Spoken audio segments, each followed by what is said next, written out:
I view the news of a sequel to Dead Space in much the same way I view the Van Halen reunion. Yeah, I dig Eddie's guitar playing, and who doesn't like at least one Van Halen song, but 5 minutes of watching a geriatric David Lee Roth furiously thrusting his defective privates at me through painted-on jeans, and I'm ready to carve out the part of my brain that made the ill-fated decision to purchase front-row tickets, which shouldn't be misconstrued as me disliking the game.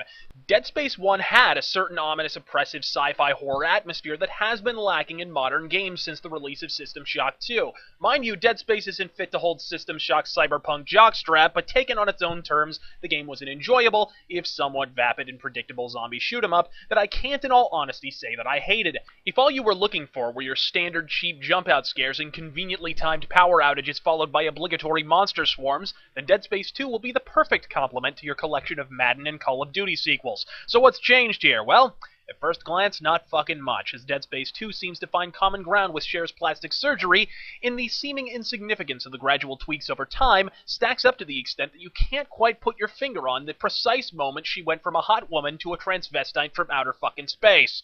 So many microscopic changes ultimately accumulate to the point that you actually have a quantifiably different experience, though the whole remains largely unchanged. The game is set on a space station that looks an awful lot like the interior of the Ishimura for one. A crawling mechanic has been added. No, that isn't a pun, but I get the distinct feeling that the crawling segments were added in order to do away with the overt chapter loading times from the first game. Something about Isaac's handling during the crawling portions feels a bit off, though, like trying to steer your car with your elbows. Yeah, it technically works, just not very well, which is bizarre because in a general sense, Isaac's movement during the rest of the game has been greatly improved. I was always put off by the fact that in the original game, Isaac looked like a Power Ranger but moved like a Megazord. Now he looks like a Power Ranger and fights like one too, which brings me to the combat. No, there's nothing inherently wrong with the combat in Dead Space 1 or 2, but guys, answer me this: at what point did Isaac cease to be an engineer and turn into a trained Special Forces officer? What part of engineering school covers melee combat and laser turret operation exactly?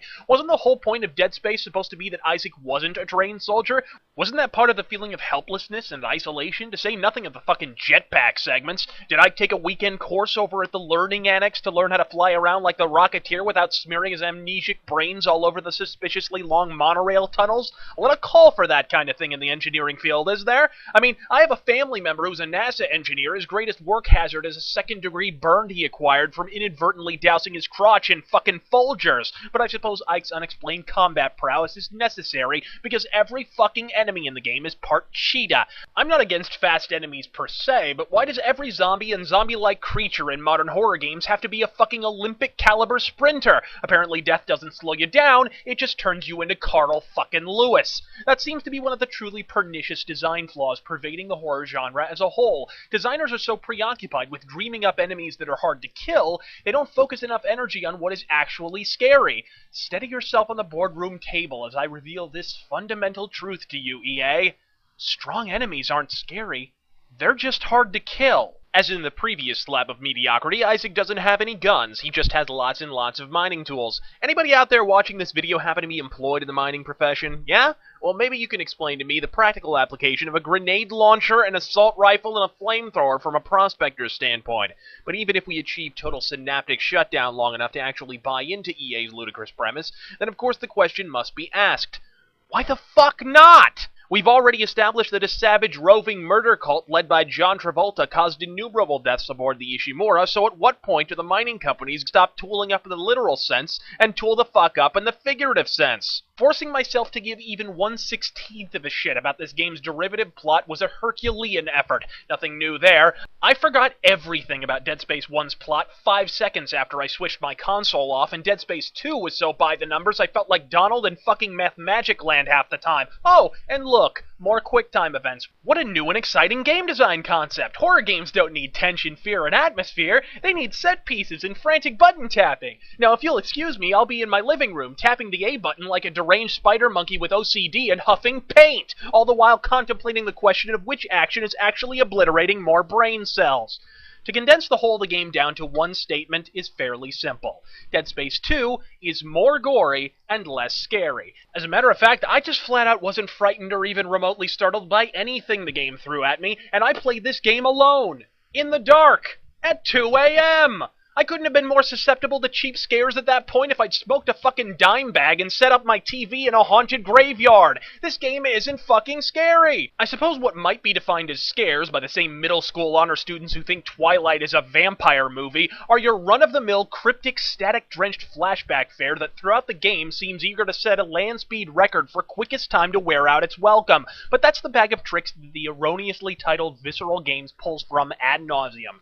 Kill the lights, cue the track athlete bad guys, repeat as needed. There's nothing new here. It's a vanilla ice cream cone after a dinner of bread and water. And then there's multiplayer. Now, aside from being fairly bare bones, I mean, come on, even GoldenEye had more than one multiplayer game mode. It's actually not half bad. Like the tumor-riddled xenomorphic offspring of Splinter Cell and Left 4 Dead, in Dead Space 2's multiplayer, you can play as either the engineers or the monsters, a bit like picking Alliance or Horde on World of Warcraft. The difference, of course, being that at some point in their miserable lives, players of Dead Space 2 might actually witness a real live vagina. It's cluttered, it's a mess, it's unrepentant, brain-dead, gory mayhem. In short, it rips ass. But with its lack of modes, it also feels like a bit of an afterthought. If you're looking for a final verdict on Dead Space 2, then in one word, it's gotta be meh. It's not a bad game, it's just a really, really generic one. You wander aimlessly around dark corridors with your keyring-sized flashlight, waiting for random monsters to spawn and say boo. Like going to one of those barely-ass functional haunted houses at the state fair. Yeah, it's good for a laugh with your girlfriend maybe once, but by the second trip you're pretty much over it. However, the game does serve one very important function, and that is that it makes you want to play System Shock 2 again, and that, Rageaholics, is never a bad thing. I'm RazorFist. God fucking speed.